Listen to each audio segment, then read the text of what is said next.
As Russia's war in Ukraine grinds towards the end of its fourth year, more and more Western voices are sounding the alarm. Russia doesn't plan on stopping. The experts suggest that after Ukraine, Russian President Vladimir Putin has his eyes set on expanding his empire deeper into Europe. As we've covered in a previous video, German historian and military analyst Sönke Neitzel has repeatedly stated that the summer of 2025 could be the last peaceful summer in Europe, warning of a potential Russian attack on a NATO member country by the fall of 2026. The Danish Defence Intelligence Service, or DDIS, warned in February 2025 that Russia could pose a regional threat to the Baltic states by 2027 and could launch a large-scale war on Europe by 2030, assuming the United States doesn't intervene. But according to some experts, including the Institute for the Study of War, German newspaper Welt, and Ukrainian Secret Service officers known as elves, the first stage of that war has already begun. It's called Phase Zero and is a critical part of buttering up the West in preparation for the military actions to follow. So, let's take a look at what Phase Zero is, if it's working or not, and whether it really portends an imminent Russian attack on NATO, as the experts suggest.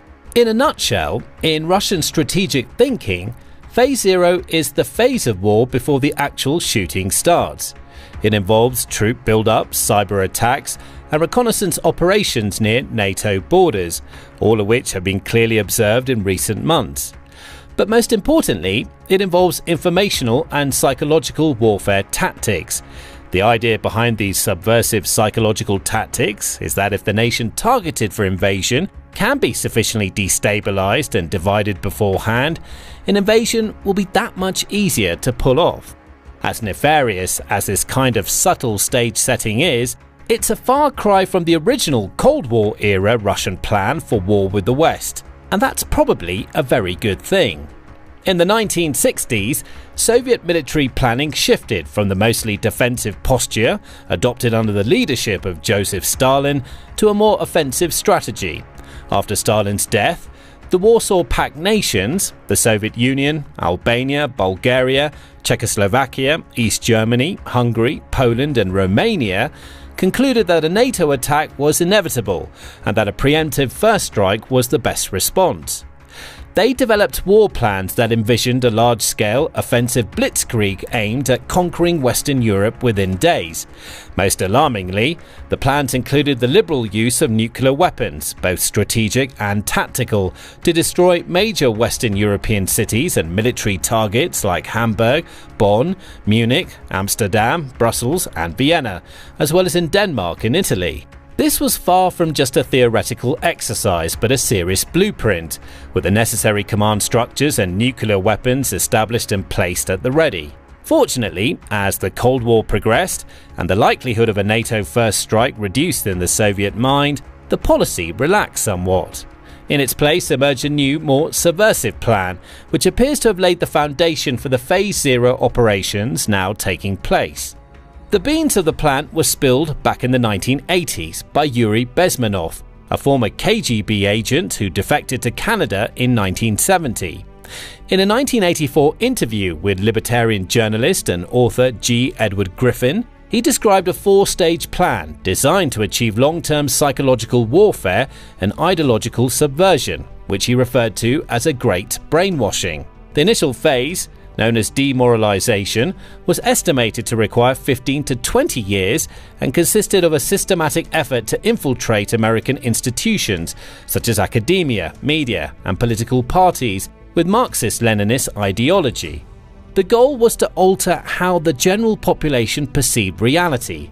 Bezmenov asserted that this stage had already concluded by the 1980s, with the legacies of the 1960s hippie movement and later generations of left-leaning thinkers firmly established within important societal structures. It's an awkward point given how far to the left Western ideology has drifted since the 1980s, while ironically Russia is much more of a right-leaning autocracy today than a system based on Marxist principles. The second stage, Destabilization would follow, aimed at undermining the economy, foreign relations, defense systems, and other essential institutions of the target nation over a period of 2 to 5 years. This would be followed by a crisis stage, which Bezmenov stated could be induced in as little as 6 weeks through artificial means, leading to a violent change in power and economy. Finally, the normalization stage would see the imposition and consolidation of a Marxist-Leninist government, effectively replacing the existing political and social order. Of course, the Soviet Union collapsed in the late 1980s, and by the early 1990s, both it and the Warsaw Pact had been consigned to the trash can of history. No such Marxist-Leninist subversion-inspired revolution took place anywhere in NATO land before it fell. However, a strong case can be made that the US and various other Western actors have used many of the KGB's techniques to undertake pro-democracy, anti-autocratic subversions and regime change operations around the world. Organisations like the National Endowment for Democracy, or the NED, and George Soros's Open Society Foundation have found themselves persona non grata in bastions of democracy like Russia, Belarus, China, Zimbabwe, Egypt, Eritrea and Iran, precisely due to what these states say are Bezmenov-like subversive activities.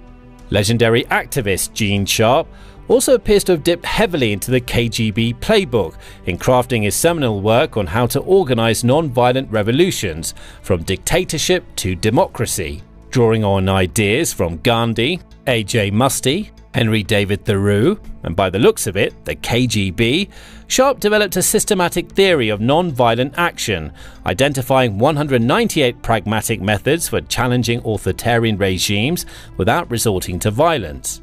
These ideas have been successfully adopted by numerous protest movements, including in Palestine, Myanmar, the colour revolutions of Eastern Europe and North Africa, and even to an extent, the Gen Z protests taking place across the global south today. So, the Great Brainwash looks like it's backfired rather spectacularly on the Soviets. But as the success of all these democratic uprisings ably demonstrate, the principles of destabilization work, and according to the Ukrainian elves, the KGB's current incarnation, Russia's FSB, is drawing from the same box of tricks to prepare Europe for a forthcoming Russian attack today. Of course, the times and technology have changed significantly since the 1980s, and the FSB's informational and psychological warfare tactics, commonly referred to as PSYOPs, have evolved accordingly. But although the medium of warfare may have shifted from newspapers, radio and TV to YouTube, Facebook and TikTok, the strategic objective remains the same. Long before the drones, missiles or tanks arrive, minds are prepared through the spread of propaganda, myths and narratives that act like malware in the public mind, weakening national resilience. So, how do they do it? The elves in question claim to have obtained a document outlining how Russian special services planned PSYOPs and shared it with the independent UK news provider Byline Times. The newspaper/website recently achieved the distinction of having 5 of its contributors sanctioned by Russia for efforts to demonize our country and actively fabricate anti-Russian narratives to diminish Moscow's international influence. According to Byline Times, the document reads like a mix of Cold War-era spy novel and a refrigerator operational manual and a poorly written psychology textbook, a step-by-step guide to preparing and carrying out a PSYOP. The first stage is mapping out the social fabric of the target nation. FSB analysts carefully unpack the different social groups, identify leaders and participants, and piece together how these smaller communities congeal into the whole. They then assemble dossiers on key figures, down to their personal traits and habits, along with the small and medium-sized organisations. In particular, they note the overall mood within and surrounding these organisations, levels of trust in them, and any conflicts and dysfunctions that may exist. The analysts additionally monitor broader public opinion and local trends.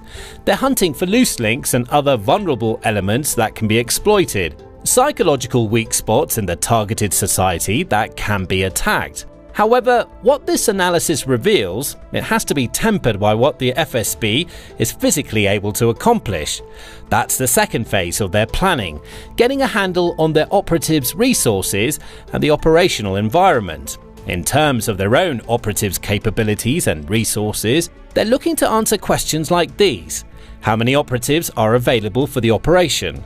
What level of training do they have and in what specialities?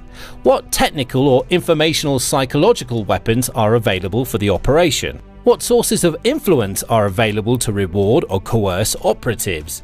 And what opportunities exist to persuade through expertise or reputation? The analysis of the operational space is just as meticulous. Analysts need to gain as clear an understanding as possible of where and why the operation is occurring. They should explore the root causes of the conflict, especially considering the views of the international community and public opinion within the target nation. The more thoroughly analysts grasp the local population's attitudes toward Russia and other significant topics, as well as the country's economic conditions, the more effective their analysis will be. The point of all this analysis is to assess how susceptible people are to influence and the best buttons to push to influence them. They make note of all available communication channels, including local media, social networks and informal networks, and try to identify angles, influences and contributors who can be worked on. They even get as granular as noting cultural landmarks and monuments, crime statistics, and the state of local law enforcement. Once all of this preparatory analysis is complete, the FSB specialist can start getting to the meat of the mission, starting with their primary objective. That means deciding on what kind of collective behavior they want to change. Such actions might involve diminishing resistance to an impending Russian invasion, or lowering the morale of the local population, or opposing military forces. Alternatively, efforts could take a more nuanced approach, such as fostering a more favourable perception of the Russian Federation. But whatever they decide on, the objective is stated in concrete terms, and then a timetable is set for achieving it. Then, with mathematical exactness, they choose their targets, pin down their vulnerable motives and attitudes, and identify the specific psychological traits to alter in order to deliver the required result. According to the document, the most vulnerable traits include pronounced personality traits such as deep complexes, clear character flaws, emotional or psychological dysfunction, and extreme sensitivity. The analysis highlights poorly functioning group processes as low-hanging fruit, for example, an authoritarian leadership style, known biases, rigid stereotypes, internal conflicts, and a lack of critical thinking. If no clear weaknesses are obvious, behavior targeting operations will focus on the most significant and accessible psychological traits in the operational space. Once these granular objectives and strategies have been consolidated, the next step is to design algorithms to carry them out. Catalogues and templates from previous operations are consulted to speed the work. When team members don't have the necessary capabilities to carry out the agreed plans, decisions are referred to experts, and a psychologist will likely be brought into the team. When the resources needed to carry out the plan are lacking, the planners look for indirect routes to accomplish the same goals. They try to identify alternative behavior patterns that are easier or cheaper to influence, but still produce the intended outcome. Once tasks, methods, and resources are allocated, the final stage of the operation planning is to calculate the expected effect. The questions they're trying to answer are what will count as success, given the stated objective identified earlier in the process, and what metrics will be used to measure success or the lack thereof. Depending on the objective, the metrics will differ. For example, if the objective is to lower morale in the opponent's armed forces, the planners will set a target for the share of military personnel they intend to influence to surrender or refuse to fight. However, these metrics and ways of achieving them are not set in stone. If during the operation the numbers fall short, the plan is revised accordingly. Resources are shifted, capacity is increased, or the conditions under which the operation runs are altered. To be fair, this is comprehensive, meticulous preparation by Russian forces of a kind that we haven't seen too often on the actual battlefields of eastern Ukraine. Unfortunately, according to the elves, the FSB is also pretty effective at putting these plans into action and has developed an ever-expanding toolkit of proven psychological weapons. They claim that a common tactic used at present is to deploy trained operatives disguised as Ukrainian refugees, and that the FSB has sent Kurdish agents posing as Syrian refugees through Belarus to infiltrate Western societies. This tactic of hidden agents among Ukrainian refugees is also likely to be a huge headache for the FSB inside Russia. By 2015, according to official Russian census numbers, there were more than 5,864,000 Ukrainians living in Russia. That means they represent over 4% of the total, making Ukrainians the 8th largest of the over 190 ethnic groups found inside Russia. Over 1 million of those are refugees who fled to Russia, mostly from the neighbouring Donbass region, after the breakout of civil war in the region in 2014. Since the onset of Russia's invasion in 2022, those numbers have continued to grow, with estimates ranging from 1.2 to 2.9 million Ukrainians entering Russia further. The flight of these refugees must have represented a golden opportunity for the GRU, Ukraine's version of the FSB, to embed operatives. Indeed, the SBU has been very successful in embedding agents inside Russia, as witnessed by the world during the daring Operation Spiderweb in early June 2025.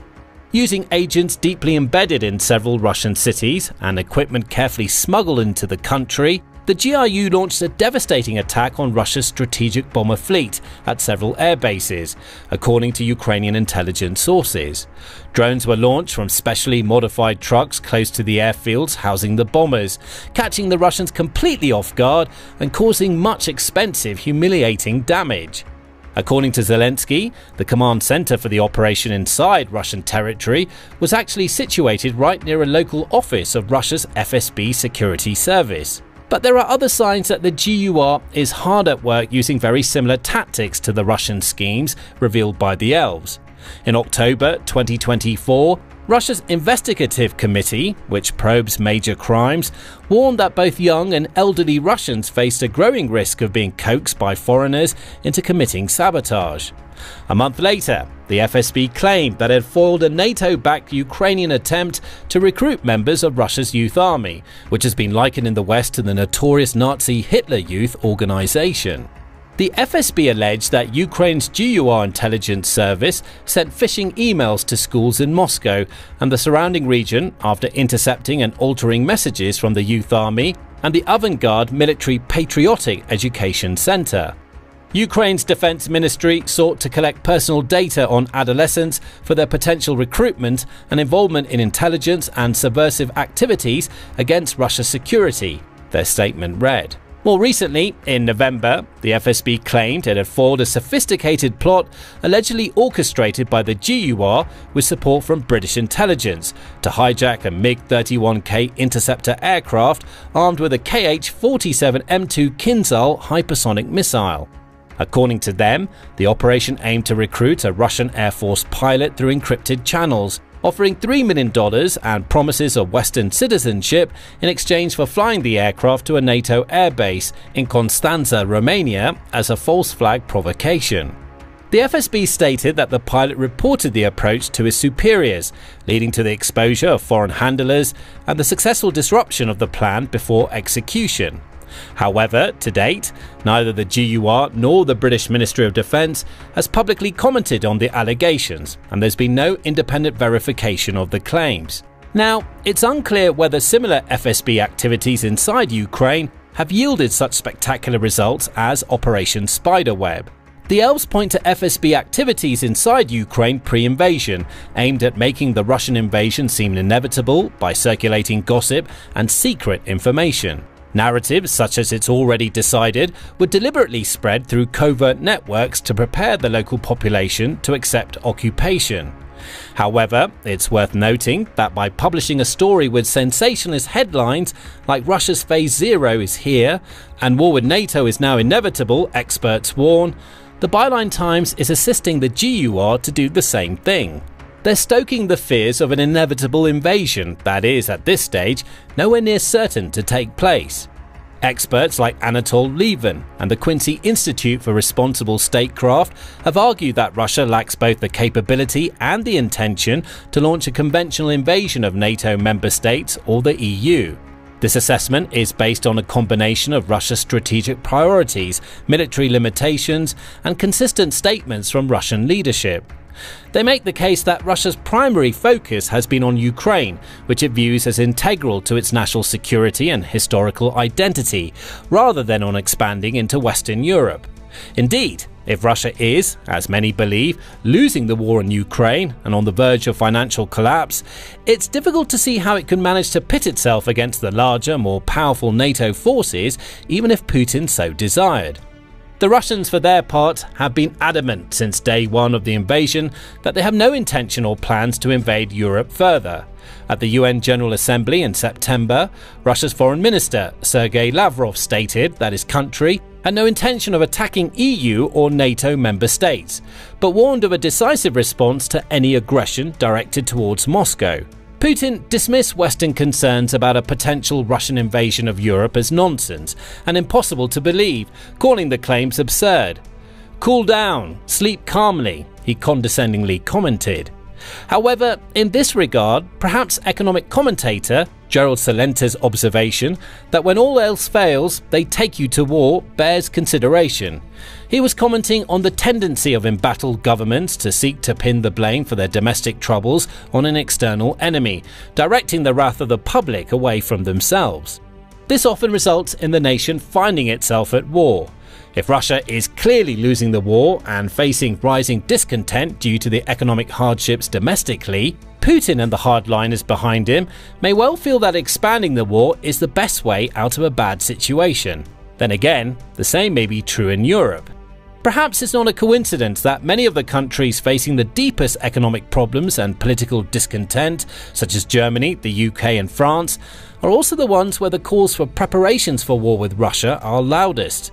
Nonetheless, the elves are far from alone in bringing attention to Russia's covert operations throughout Europe, and how the threat they pose may not be limited to a potential invasion. In an interview with TVN24, Polish Prime Minister Donald Tusk stated that Russia possesses tools capable of destroying not only the European Union as a political organisation, but also Europe itself as a cultural space. He identified Moscow's fifth column, which he says is operating in every country on the continent, as the primary such tool. All things considered, it may be too soon to start hysterically proclaiming that the orcs are at the gate. It may well be that Russia is too weak and or wary of NATO's threat to contemplate launching a war against NATO members. Or it may be that Byline Times is correct. Putin's real intention is to re-establish the Soviet Union, and Phase Zero proves that war is inevitable. But whatever the case may be, taking firm steps to weed out and nullify the Russian fifth column seems like the prudent thing to do. We'll continue keeping a close eye on developments, so make sure you've subscribed to the channel and enabled notifications to stay up to date. Thanks for watching.